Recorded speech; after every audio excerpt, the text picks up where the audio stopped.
For years, Barnes's lectures at Cambridge University's philosophy department had made waves, but his keen intellect, or his classes, didn't make him famous. It was his dedication to tearing down and dismantling any faith or belief system. Some celebrated his bold stance on rational thought, but others condemned him as an arrogant intellectual yet to meet his match. The semester had just begun, and his students already knew what to expect. It had become somewhat of a tradition for Professor Barnes. The first day of class was always a test. He would scan the room for students with religious symbols, cross necklaces, yarmulkes, and hijabs, and then unload questions intended to make them doubt or question their religious beliefs. Some believed the professor took pleasure in tearing down his students' faith. He never hid his satisfaction whenever he left a student hanging on a question they couldn't answer. Some tried, some held their ground, but most just stumbled through their responses, their words deciphering the depth of their belief under his intense, sharp-witted scrutiny. He was brilliant but also impossible to debate, with an ability to twist words. His strategy seldom failed. He would often lead anyone he engaged in intellectual warfare down a path of logic until they realized his questions weren't random. They were traps already set from the beginning. But there was one thing about the atheist professor that no one could figure out or dare ask. Why did he hate faith so much? Some believed it was because of a personal experience he had, a loss that made him give up on beliefs and turned him against God. Others deemed it as rebellion. But in all the speculations, Barnes never shared his past. He only made one thing clear. Faith was dangerous, illogical, and something that needed to be exposed for what he believed it was, an illusion. Year after year, he played the same game, proving himself by breaking down religious students until they abandoned their beliefs or learned to keep them to themselves. But this time, as the semester began, Professor Barnes would realize he wasn't the most intelligent guy in the room. The lecture hall was packed as always, thumping with restless energy, their murmurs blending into a low hum of anticipation. Some students were there for the syllabus, but most were eager to see who would be unfortunate to be his first victim. Professor Gregory Barnes stood at the center of the stage, surrounded by curious and intrigued eyes. His reputation as a fierce critic of religion had preceded him, but as he stood on the podium, he scanned with his eyes, surveying the eager and dreadful faces before him, and then smirked. Just then, he spotted Barron Trump as he took his seat at the center of the room, but despite his attempts to blend in with the rest of the students in the room, something struck out, and it wasn't his status as the president's son. Barnes' eyes locked in on the cross necklace Barron wore around his neck, a simple silver chain, and his smirk widened. He had found his next victim, and who better to set an example with than the son of the U.S. president? Barnes adjusted himself on the stage and began. "Ladies and gentlemen, tonight we put superstition to rest," his voice smooth, commanding. "Faith is the last refuge of those too afraid to face reality. It is a crutch for the weak, a relic of a primitive mind, a myth passed down to spare men from the terror of the unknown. And yet, here we are, in a world governed by science, still pretending that ancient fairy tales have meaning." A few students chuckled and others nodded, but Barron sat quietly, as always, his expression unreadable. Over the past few weeks, he had caught Barnes's attention.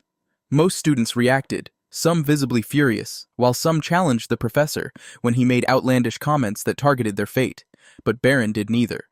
He listened, processed, and never responded. But today, the professor was eager to hear him speak, to try and defend his belief. Barnes stared directly at the 18-year-old and delivered his bait. "I invite anyone who dares to defend this myth to stand and do so now. But fair warning, logic will be your enemy." The room fell into a deep silence. No one wanted to confront the professor. They all knew what was about to happen, and an unspoken dread filled the room. Some tried to hide behind their classmates, others shot their gazes away, but Barron didn't flinch. Barnes's question didn't faze him, so he kept his gaze straight ahead, his expression unreadable. Barnes's smirk widened when he saw the reaction from his students. It always played out like this. He would ask a question, and they'd all try to hide from it. No one dared to stand up.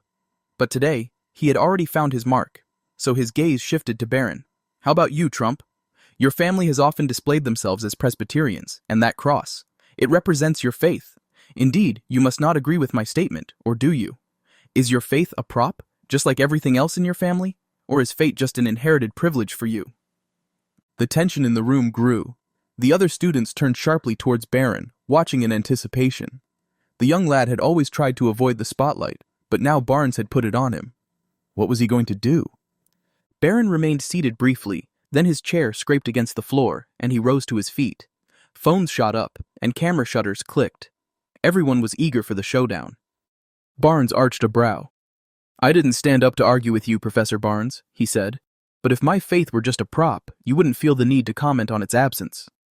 He paused, and the smirk on Barnes's face flickered, just for a moment. Then Barron continued, "But I'm not here to defend my fate. I want to know about yours. Why do you hate God so much?" The air changed, and the auditorium fell silent. Even those who had been half listening were now focused on the conversation. This was supposed to be another moment where the professor quickly dismantled a student, but something was different, and for the first time in years, the debate had changed. Barron's words settled in the room like a slow-rising volcano. Although he had carefully concealed his shock, Barnes could tell that Barron was unlike every other student he debated. However, he refused to let young Trump rattle him. He leaned slightly on the podium, laughing softly under his breath. Ah, the classic deflection. When faith is cornered, it turns to psychology. How predictable. Then, his expression became serious. "I don't hate God, Mr. Trump. I simply acknowledge that he doesn't exist. On the other hand, you need him because, without him, you'd have to face the terrifying reality that this is all there is. That your life has no meaning or true purpose is why I disband faith." He gestured around the room. "Look around. People believe because they're afraid. Afraid of death. Afraid of meaninglessness. Religion is comfort food for the mind. Take away the rituals, prayers, symbols. What's left?" Barron tilted his head around, meeting the intense gaze of his fellow students. Most had a sympathetic look, as if he had opened Pandora's box itself. "That's a nice theory," he finally said. "But history doesn't support it. The greatest minds, Augustine, Aquinas, Newton, and even Einstein, believed in something greater than themselves. Were they all just scared little children? That would be the case according to your theory." Barnes scoffed, shaking his head. "Appealing to authority? I expected better." "It's not about authority," Barron countered. "It's about evidence. You claim believers are weak, but faith has built civilizations, inspired revolutions, and endured through every attempt to destroy them. Even now, you define yourself by what you reject." A murmur rippled through the class. Barnes' eyes narrowed. "Easy for you to say," he said. "You were born into wealth and power.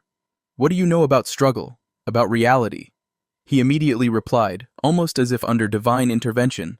"Struggle isn't just about money, Professor Barnes. You assume I haven't faced hardship because of my last name. But I'm not the one standing here, defining my life by what I oppose." Then, his voice dropped, steady and calm. "You always ask why people believe in God. Let me ask you something. Why do you care so much? Why does someone else's faith bother you?" Those words hit a nerve, and for the first time, Professor Barnes's confidence wavered enough for Barron to see the flicker of something behind his eyes, irritation, discomfort, maybe even something more profound. "I don't care about it," Barnes replied, but his voice had a slight edge this time. "I challenge beliefs because people should think critically, not putting their hopes and faith in a being that they can't prove his existence or follow him blindly." Barron was unfazed. He leaned forward slightly. "You think faith is blind? That there is no proof of God's existence?" "I'm a man of science, Mr. Trump, so unless you can provide me with raw data and facts that prove your God exists, then please spare me the spiritual mumbo-jumbo," Barnes interjected, his defiance sharp and edgy. "You can't see God, you can't prove his existence, and your faith asks you to accept something without evidence. That is the definition of unquestioning belief. It's not logical." Barron remained quiet, then shook his head. "No, faith isn't blind. It is believing in something, even when you don't have all the answers. There's a difference." The professor scoffed. "Then, I guess going by your logic, superstition is justified." He paused, shaking his head in disbelief. "Can't you see the problem now, Mr. Trump? The world has evolved so much and has left behind superstitious beliefs, but there are still people like you who think that things like these are justified. Think about how crazy I would sound if I told people that breaking a mirror would bring them 7 years of bad luck," Barnes said, his voice dripping with sarcasm. "You're looking at it one way. Faith isn't superstition. It's a sign that some things exist beyond what we can fully comprehend. Not everything real is something that you can hold in your hands or prove with raw data," Barron said. Would you say justice, morality, and love are superstitious? Does it make them myths because they are not tangible? You mentioned that you believe in raw data, facts, things that can be proven. Can you prove to me with data that love exists? What about morality? Can you put it under a microscope and show me it exists? Barron pressed on. Just because something isn't physical doesn't mean it doesn't exist. The absence of evidence is not the evidence of absence. The silence in the room deepened. A few students exchanged glances. Something in the air had shifted. Professor Barnes had spent years having debates like this, reducing the students' arguments to dust. But this time around, he wasn't the one leading the conversation. His jaw tightened slightly. He adjusted his stance as if readying himself for another round. He had debated theologians and pastors, and every time, logic had won. But there was something different about his debate with Barron, something he had not accounted for. Unlike the others, Barron wasn't trying to win the argument. He was simply changing his narratives, making it difficult for him to dismantle. "This isn't about logic for you, Dr. Barnes, is it?" Barron asked with keen interest. "It's personal. Something must have happened. Something that made you lose your faith and stop believing in God." The air in the room had shifted again, and students were even more curious to hear Barnes's response. This was no longer an intellectual debate. It had become more profound. And for the first time that evening, Barnes didn't have an immediate response, and the students could feel it. The balance of power in the room had shifted, and this time, it wasn't in the professor's favor. Barnes exhaled slowly, tapping against the podium as if considering Barron's question. Barron studied him closely for a moment and could tell he was onto something. He pressed on. "You call faith a crutch for the weak, but what happened in your life that made you so determined to destroy it?" Henshaw's lips tightened. In years, no one has ever challenged him to have this conversation. He thought about what he could say. Anything other than the truth. "You're making this about me, not the argument." "I'm making this about the truth," Barron corrected. "And truth isn't just logic, it's personal, and I think you know that." A deep silence fell over the auditorium. At this time, everyone could see Barnes' reluctance. Barron was right. Maybe the professor's outrage was caused by something else. He was an expert at dismantling belief, but this time, he was the one being examined. Finally, Barnes let out a slow breath and stood still, his expression unreadable. For years, he had dictated the flow of discussions, backing students into intellectual corners where they had no choice but to concede. But now, it was different. The room wasn't waiting for him to dismantle Barron's argument. They were waiting for something else. An answer. He inhaled deeply and stared straight at Barron, but his face had no arrogance. This wasn't about winning a debate anymore. It wasn't an attack or an attempt to humiliate him. This was something else. An invitation to be vulnerable, and that, more than anything else, is what made Barnes feel safe to share his plight. His voice dropped to a near whisper. "I lost my son." Barron's breath stilled, frozen by the weight of the news. Barnes took a shaky breath, his hands gripping the edges of the podium as if it were the only thing keeping him upright. The edge in his posture returned, but this time, something was different. "My son was 5 years old," Barnes said with pain in his voice. 5 years old and he had leukemia. Tell me, what kind of God does that to an innocent child?" He paused. "My wife and I prayed so much, begged God for a miracle, begged him to save our boy, but he still died. You talk about God as if he is some loving being who cares about us, but he doesn't. If he did, my son wouldn't have died." His voice cracked, but no one could tell whether it was from rage or grief. A few people in the crowd wiped their tears, while others sat frozen by Barnes's confession. They could finally understand him now. This was the reason he despised faith. He wasn't just a man who despised faith and belief. He had suffered a profound loss, and, in that pain, had lost sight of God. The silence in the hall was suffocating. Finally, Barnes lifted his gaze to Barron and swallowed hard. "So, tell me, Mr. Trump, where was God then?" Barron didn't answer immediately. He wasn't sure he had the right words to say. He let the weight of Barnes's words settle, processing the raw pain in his voice and trying to imagine the pain he felt. Then he looked up, staring directly at Barnes in deep reflection, then spoke. His voice was gentle. "I don't have an answer to take away your pain." Barnes's laugh was bitter. "Of course you don't. But I do know this," Barron said sharply. "Rejecting God didn't take it away either. Barnes's eyes flickered with something unreadable: surprise, irritation, admission. "Pain like yours is real," Barron continued softly, "and I won't insult you with empty platitudes. But if you're angry at God, it means some of you still believe." Barnes froze on the podium. Barron took a deep breath. "Faith isn't about avoiding suffering. It's about finding meaning in it." A slow murmur rippled through the crowd. Barnes's jaw clenched, but he said nothing. Barron stepped forward, approaching the front of the auditorium. He wanted to be closer to Barnes and have a closer connection with him. Contrary to what most thought about him, his life lacked struggles. He knew pain and knew that, most times, if only for a moment, a simple moment of human connection could go a long way in softening it. Staring at Barnes now, he heaved a soft sigh and asked, "The question isn't whether God exists. The question is, can you live without him?" "Think about it, Professor. If God isn't real, where do you think your daughter is now? Do you really believe she's just gone? Maybe faith might also be a crutch, a comfort for the unknown. But isn't it better to believe that even though you cannot explain everything that happens with logic, there is a meaning to all of it?" Barnes's face twinkled with something: anger, hesitation, confusion, and even though he quickly concealed it, it was there long enough for Barron to notice. Barron's voice remained steady. "Do you really believe he's just gone?" Deep and heavy, the question hung in the air like a storm cloud. Some students shifted uncomfortably. For the first time in his career, Professor Barnes had no answer. And in that silence, something shifted. Something changed. Barron and Barnes's conversation may have started as an intellectual battle, but it had turned into something else, something deeper, something honest and personal. Although he tried to hide it, his hands trembled as they gripped the podium, his breath uneven and shaky.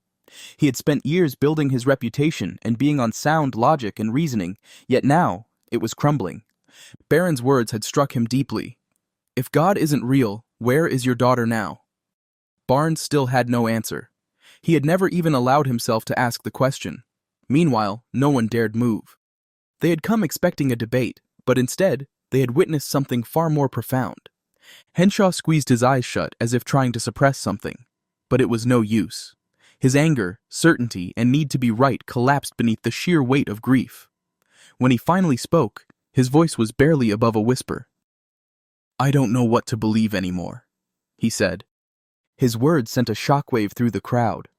For the first time in his life, Professor Barnes, the man who had prided himself on his certainty, was lost.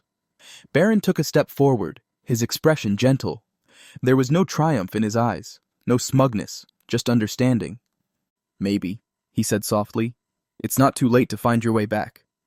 Barnes's fingers curled against the podium. He had spent years dismantling faith, dismissing believers as weak, clinging to delusions. He had thought himself above all that. But now? Now he wasn't so sure. He remained quiet for a brief moment, and then his eyes shifted to Barron, the young man who had dared stand up to defend his belief when no one else dared, the man who had faced him not with hostility, but something else entirely: compassion. Barnes swallowed hard. His entire career had been built on knowing all the answers, and yet, for the first time in years, he was willing to admit that maybe he didn't have all the answers.